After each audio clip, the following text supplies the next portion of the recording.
Diz o carpinejar que na infância bastava sol lá fora e o resto se resolvia. Bastava sol lá fora e o resto se resolvia. Quem é que não sente saudade de quando as nossas maiores preocupações eram tomar banho e ir pra escola?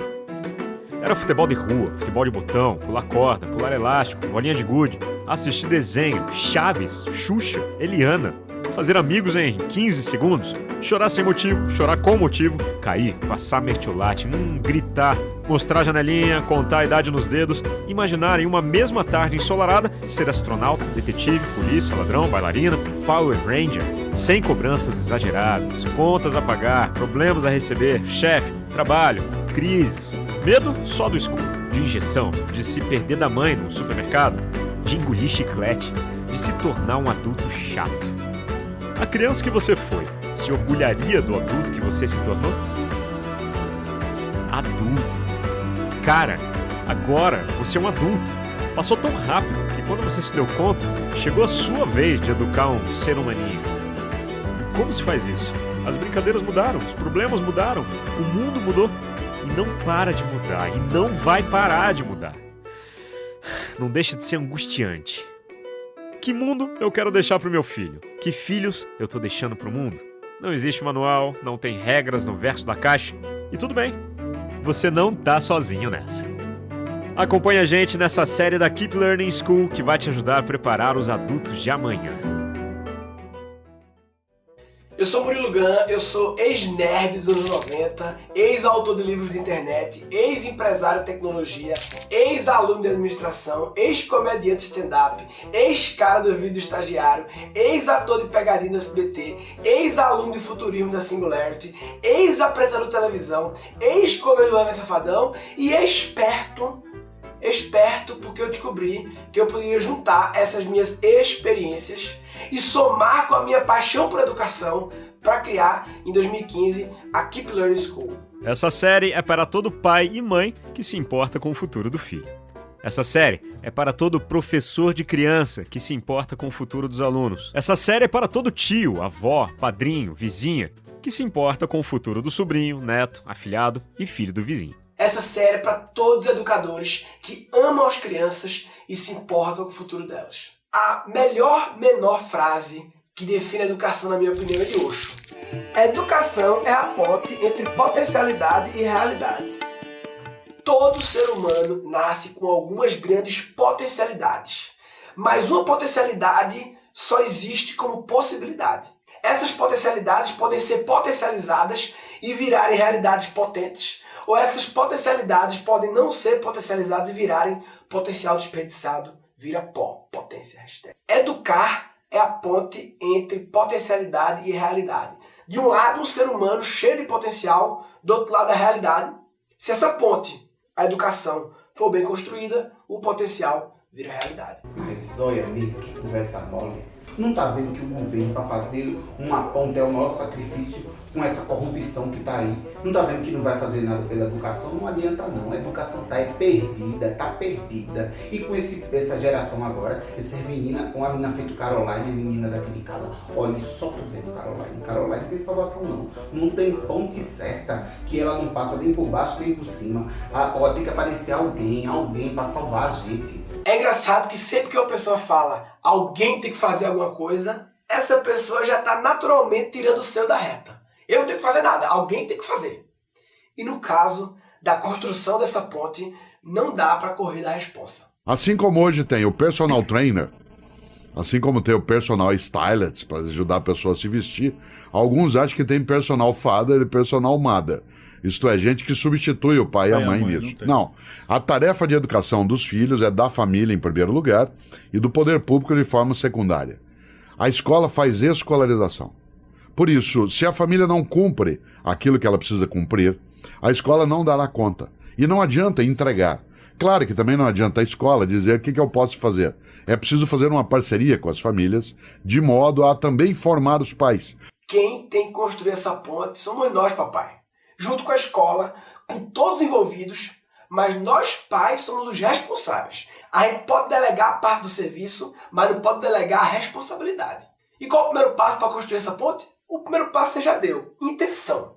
Se você está aqui, Eu assumo que você tem a clara intenção de querer transformar as potencialidades do seu filho em realidade. Agora, boa intenção não é garantia de bons resultados. Boa intenção é só o primeiro passo. Sabe qual é o segundo passo? Diz aí, Sócrates. Só sei que nada sei. Só sei que nada sei. Em outras palavras, eu aceito a minha ignorância. É importante falar isso porque, como pai, é difícil pra gente assumir que a gente pode estar fazendo as coisas de uma forma que talvez não seja a mais estratégica possível. É muito sofrimento pensar isso. Só que para buscar sabedoria, a gente precisa primeiro assumir nossa ignorância. É o que, Murilo? Quem mais sabe educar meus filhos sou eu. Sou mãe faz mais de 15 anos. Oxi, até parece que eu preciso de alguém para me ensinar como é que eu preciso educar meus filhos. Quem mais sabe fazer isso sou eu. Caroline, tu deixa essa manga aí que tu acabou de tomar um copo de leite. Assumir a ignorância é tipo liberar um pouco de espaço em disco para permitir que a atualização entre. Quem tem certeza demais não abre espaço para aprender. Como dizia Milô, quem não tem dúvida é porque está mal informado. É através das dúvidas que a gente aprende. Ah, e sabe qual é o terceiro passo? Diz aí, Milô. Busquem conhecimento. Já parou para pensar quantas horas você já se dedicou para estudar, buscar conhecimento e se preparar para o seu trabalho, para a sua atividade profissional? Agora eu te pergunto, quantas horas você já se dedicou em estudar, buscar conhecimento e se preparar para o trabalho mais importante da vida? The most important job many of us will ever have, and that's being a dad. Por isso, temos que buscar conhecimento sobre educar e temos que buscar com força. Que conversa é essa, Murilo? Desde que o mundo é mundo, que mãe e pai educam o filho, agora vai ter que estudar para ser pai, para ser mãe, vai ter que fazer uma faculdade para isso agora? Quem já pensou? Deixa da tua conversa mole, menino. Nós podemos nascer prontos para produzir filho, mas nós não nascemos prontos para educar filho. Tanto que um dos pilares da filosofia Montessori é adulto preparado. Temos que nos preparar. E normalmente, a nossa única experiência profunda com a educação é a forma como nós fomos educados. Que é uma experiência relevante, óbvio, mas é apenas uma experiência. É muito pouco para formar o repertório que a gente precisa para exercer o trabalho mais importante do mundo. Se a gente não buscar conhecimento, sabe o que acontece? A gente acaba indo no piloto automático. Que o piloto automático é o quê? É repetir a forma como educaram a gente, sem fazer um profundo autoquestionamento crítico, considerando o tanto que o mundo está mudando.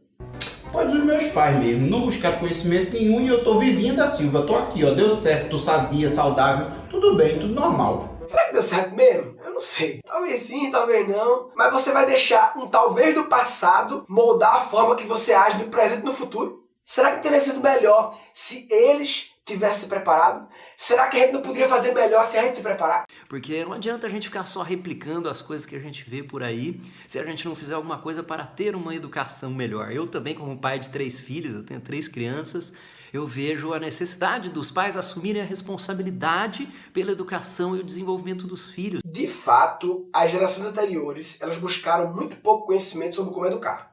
Foi tudo muito no instinto. Mas e a gente? Vai deixar instinto de novo? Tem um movimento de algumas pessoas dizendo assim, tem que largar esses livros aí de educadores, dizendo como é que a gente tem que educar os filhos, porque o que vale é o instinto materno. O instinto materno não é suficiente, porque ele pode ir contra informações científicas assim, extremamente bem fundamentadas. São décadas e décadas de pesquisa científica que a gente precisa saber. As famílias não sabem, os avós estão agora tendo que criar os netinhos, também não conhecem, porque na época que eles educaram os filhos, era uma sociedade, agora é outra. Então tudo isso a gente precisa dizer, nós precisamos nos atualizar como pais, atualizar os avós, fazer cursos, ler. Educar o ser humano é uma ciência inexata, mas isso não quer dizer que inexiste ciência sobre isso. Tem muita ciência sobre esse assunto, precisamos buscar esse conhecimento para botar no nosso repertório, para depois cruzar esse repertório com o nosso contexto, a nossa situação, a nossa casa, a nossa família, nossas crianças. E aí sim criar o nosso jeito de educar. Por isso, busque conhecimento, papai. Ah, tem o passo 4 também, ó. Passo 1, boa intenção. Passo 2, só sei que nada sei. Passo 3, busque conhecimento com força. E passo 4, continue buscando conhecimento com força também. Porque se a educação é a ponte entre potencialidade e a realidade está mudando loucamente, você precisa continuar estudando loucamente. Pronto, agora deu. Eu tenho que estudar. Quem tem que estudar é meus filhos. Eu já acabei meus estudos faz tempo, fiz o científico, tudo direitinho. Não repeti um ano. Quem disse que os estudos terminam?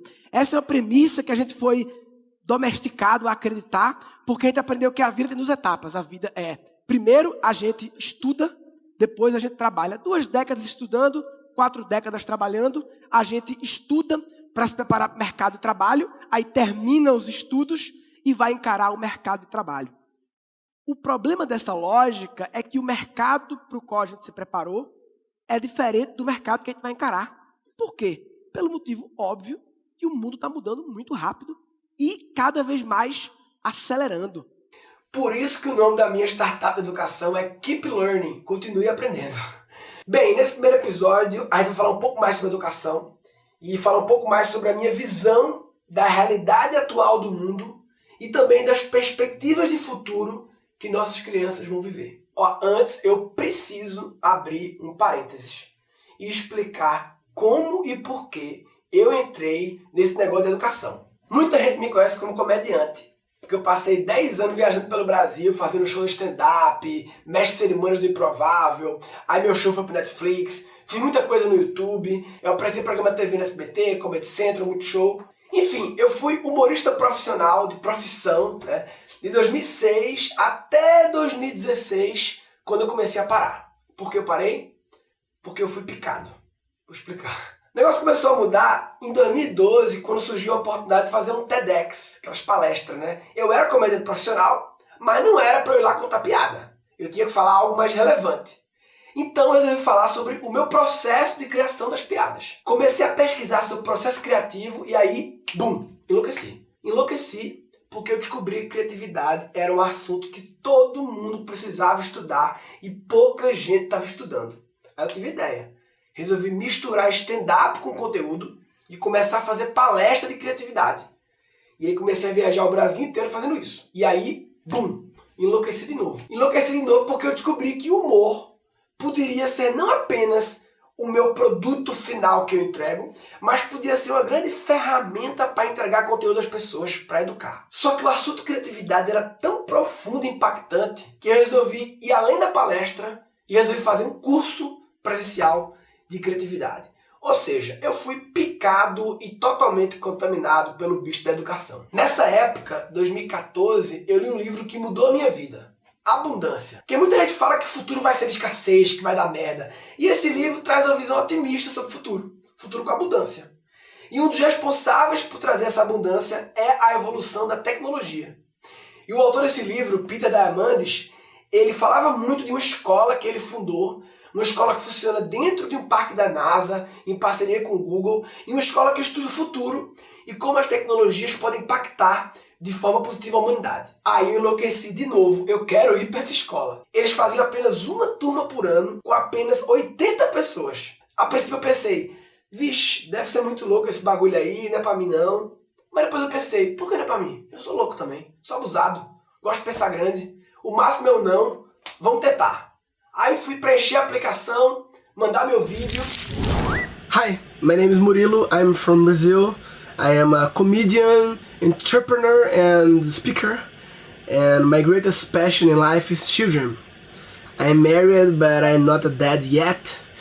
But I've been practicing my dad skills with my friends' kids. And my greatest passion is children, and I have 2 big challenges in life. My first challenge is how to prepare these children for this new world that exponential technologies are creating. And I think the formula to solve this problem is creativity plus entrepreneurship equals innovation. And that's why I've been teaching and doing speeches about creativity and entrepreneurship. And my second big challenge in life is how to say correctly the word entrepreneur or entrepreneurship. That's a very difficult word to say, at least for me. Entrepreneur, entrepreneurship E aí nessa Itália, e foi uma experiência incrível. Aprendi muita coisa, conheci muita gente massa. Cheguei a montar uma empresa lá, montar mesmo legalmente uma empresa. A gente projetou um aparelho auditivo inteligente para idosos, fez a patente disso. A gente ganhou com esse projeto, concurso interno lá, o Startup Weekend, melhor projeto. Eu fui eleito o orador da turma. Fiz um discurso histórico lá no Computer History Museum, que é um dos grandes palcos do Vale do Silício. Mais de 500 pessoas, foi foda, foi do caralho, foi lindo.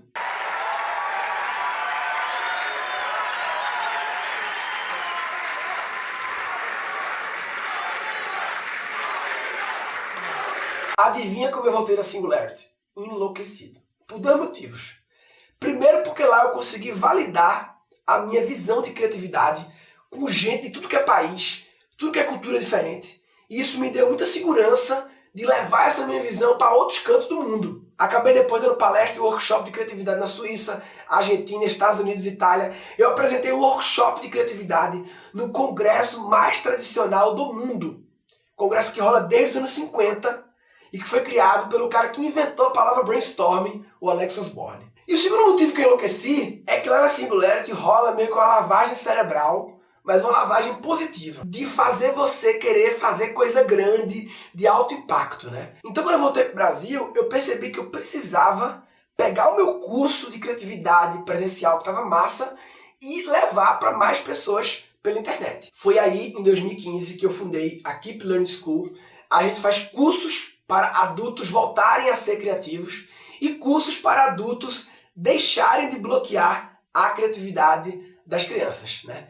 Aí juntou eu como especialista em criatividade, Bianca Soldado, nossa psicóloga e arte educadora, um time massa de programação, de design, de conteúdo, de marketing.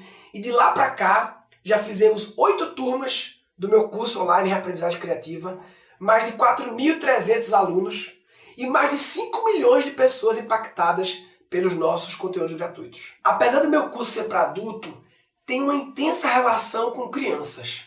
Porque a premissa básica do curso é: nós nascemos criativos e desaprendemos a ser criativos.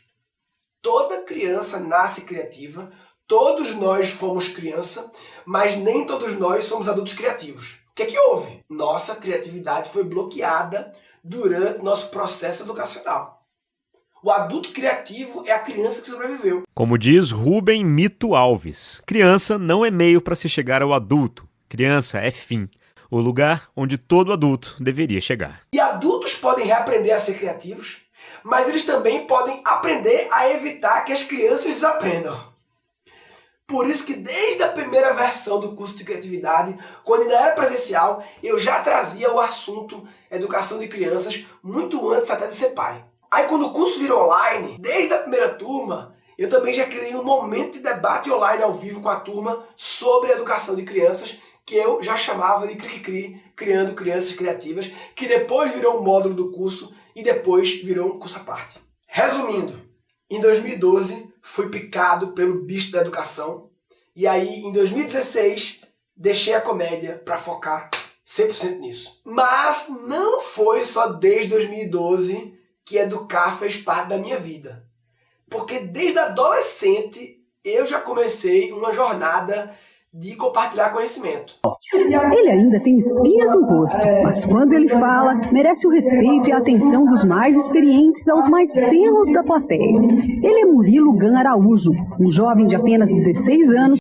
Com 16 anos, final dos anos 90, eu já comecei a perceber que a internet estava trazendo uma grande mudança no mundo e eu comecei a fazer palestras e artigos sobre isso. Em 2000, lancei meu primeiro livro falando sobre o mercado que a internet estava criando. E durante toda a minha carreira como empresário de tecnologia, eu sempre dei palestra, fui professor de curso, lancei depois o segundo livro sobre meu marketing, ou seja, muitas pequenas iniciativas no mundo da educação e tudo isso antes de virar comediante. Eita, Murilo. Tu já nasceste na internet, foi? Tua mãe não te pariu não, tua mãe te baixou, como é que fala? Fez um download. Olha, tua mãe fez um download, olha. Voltando um pouquinho mais, então, quando eu tinha 11 anos, 94, meu pai me deu um computador. E no ano seguinte, quando surgiu a internet, eu já comecei a usar a internet. E nessa época, poucas pessoas tinham computador em casa. E normalmente, quando tinha computador, nunca era do filho o computador. Era do pai, da mãe, e o filho podia acessar de vez em quando alguns diretórios, mas sempre da disquete para não pegar vírus, que era a grande nóia, né? Por isso que eles encapavam com a camisinha para não pegar vírus, enfim. E o primeiro grande fato que eu acho que mudou o rumo da minha vida foi que meu pai me deu um computador para mim, com permissão total para eu usar, mexer, errar, quebrar, pegar vírus, enfim, explorar. Ele falava tipo assim, ó, faça o que você quiser, mas se der bronca aí também te vira. Eu não posso te ajudar porque eu não sei te ajudar. O máximo que eu posso fazer é te levar na assistência. E isso resume a postura que meu pai sempre teve comigo, de permitir que eu explorasse as coisas, mas sempre por perto para ajudar em alguma necessidade. Tá ligado o circo, quando o trapezista vai lá dar os pulos dele e tal? Ele quer dar os pulos, ele quer sempre explorar novos pulos, cambalhota mais, triplo mortal embaixo. Mas se der merda, tem aquela rede embaixo. O meu pai era essa rede. Eu adoro a palavra explorar. Porque o que é um explorador? É uma pessoa que tem coragem de encarar o novo. Claro que de forma responsável para poder voltar para casa depois, né? Inclusive a minha filha, Maria Valentina, eu brinco de chamar ela de Maria Exploradora. E um aluno do meu curso, Juliano Ribeiro, fez uma música para ela linda. O papai? Cadê o papai?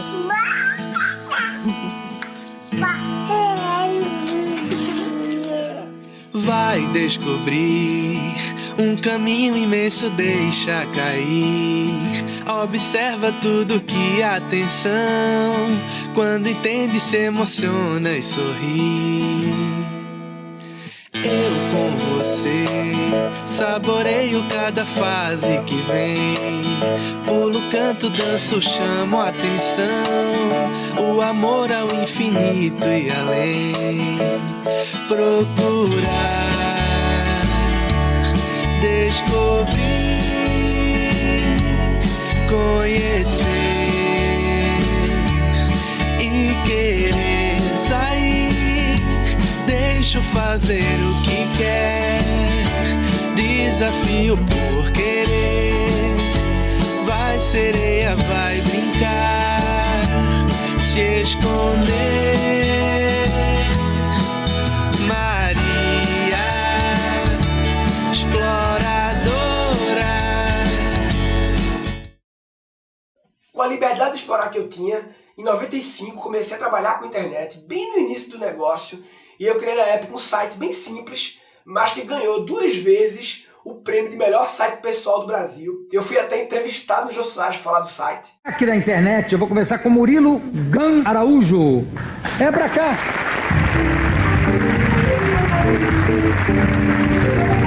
Eu sei que surge a curiosidade de saber o que tinha de especial no meu site, né? E o que tinha de tão especial no teu site com 13 anos? Na verdade, meu site era um portal de entretenimento, né? Site pornô.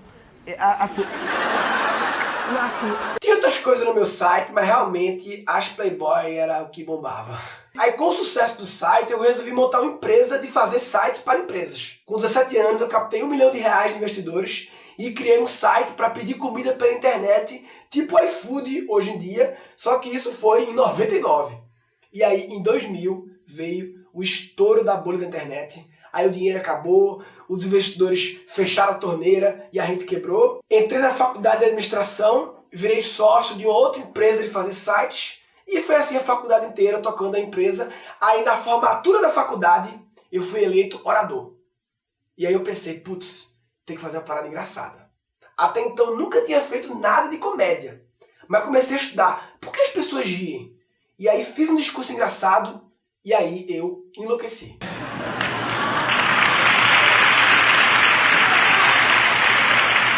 Enlouqueci quando vi a plateia rindo, e aí enquanto meus colegas saíram de lá, tipo, agora eu sou administrador, eu saí, agora eu sou comediante. E aí voltamos para 2006, fui pra comédia, essa parte você já sabe.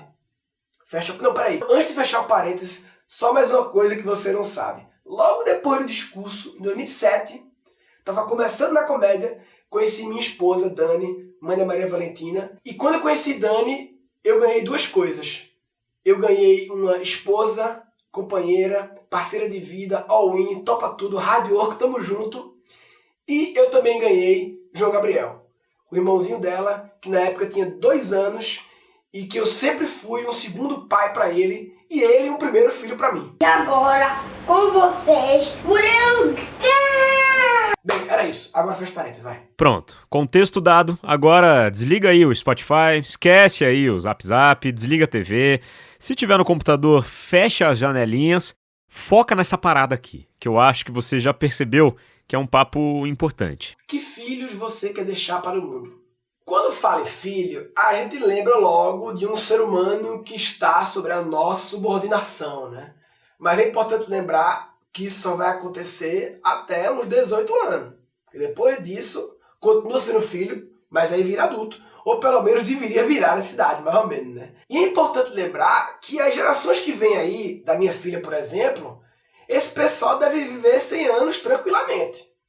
Então, pensando em 100 anos, significa dizer que 18% desse período vai ser uma criança e adolescente e 82% vai ser um adulto. Estou falando isso só para deixar claro que os filhos que a gente vai deixar para o mundo são os futuros adultos da humanidade. A gente está criando adulto. Não significa que a gente vai adultizar a infância. Significa ter uma visão de longo prazo. Ó, vou fazer aqui um exercício de imaginação. Quantos anos tem o seu filho ou filha mais novo ou a criança mais nova que você educa? A minha de 2 anos. Agora pega a tua idade atual e subtrai pela idade da criança. Eu tenho 34, menos 2 da minha filha, resultado 32. Agora pega esse resultado e projeta isso em anos para frente. Então a gente está em 2018. Então soma aí, no meu caso 32. 2018, 2050. Chegou no número? Vixe, era melhor com a calculadora. Aceitei, mas eu fico doidinho. Esse ano que você chegou é o ano que a sua criança vai ter a sua idade atual. No meu caso, em 2050, minha filhinha Maria Valentina vai ser uma mulher adulta de 34 anos. Aí vem a pergunta, como vai ser esse mundo em 2050? É difícil pensar nisso. Eu sofro toda vez que eu fico pensando muito nisso, porque é difícil fazer uma previsão assim tão distante. Até porque nós, em geral, somos ruins em fazer previsões. Porque quando a gente faz uma previsão, a gente, por padrão, a gente pega o histórico e faz uma projeção linear. Ah, ultimamente foi assim, então vou projetar que vai continuar sendo assim. Só que hoje em dia, cada vez mais, as tecnologias estão moldando o nosso mundo. E as tecnologias estão cagando para a nossa forma de pensar e de fazer projeção. Porque as tecnologias não crescem linear, elas evoluem exponencialmente. Lembra na escola PA e PG? Progressão aritmétrica e progressão geométrica? É basicamente aquilo. Progressão geométrica vai duplicando, ela cresce muito, muito louca, porque sempre duplica. Assim como acontece tecnologia, que cada vez mais melhora a performance e diminui o preço, e isso está ficando cada vez mais rápido. É difícil fazer previsão tecnológica, mas vamos ver a opinião de quem é bom em fazer isso. Ray Kurzweil é um dos maiores inventores vivos, foi cientista-chefe do Google, fundador da Singularity University. Ele vem fazendo previsões tecnológicas desde muito tempo, já acertou em várias. Tem um livro dele de 90 que ele previu que até 2000 a máquina ganharia do homem no xadrez. E isso aconteceu antes de 2000, em 97. Também, ganhar de mim no xadrez é fácil, não sei nem pra onde vai o xadrez. Quero ver ganhar de mim na porrinha aqui, apostando. Uma evolução exponencial da capacidade de processamento do software, segundo o Ray, em 2023 a gente vai ter um computador com a capacidade de processamento do cérebro humano. Ou seja, a gente vai ter uma nova espécie convivendo com a gente. E ele diz que é 2023, agora. E em 2045 vamos ter um computador com a capacidade de todos os cérebros humanos juntos. O que vai levar ao que eles chamam de singularidade tecnológica, quando o homem e a máquina se fundem e a gente vira imortal, é a Matrix. Vixe! Vixe mesmo. Mas eu particularmente acho um pouco demais essa previsão dele aí. Tu não sabe do negócio, mas o moço sabe. Aí tu diz que ele não sabe, né? Aí tu é enxerido, tu é muito enxerido, meu Deus do céu. Eu acho meio exagerado essa previsão da singularidade tecnológica, mas eu concordo 100% com uma coisa que foi muito falada lá na Singularity University. Lá na Singularity eu aprendi que nós não estamos apenas passando por uma era de mudanças. Nós estamos passando por uma mudança de era. Mudança de era, papai. Já para pensar o que é uma mudança de era? Assim, na humanidade toda, teve basicamente assim, era agrícola, era industrial, era digital, que a gente tá vendo agora, só que a era digital tá acabando. Peraí, bicho, tá encerrando.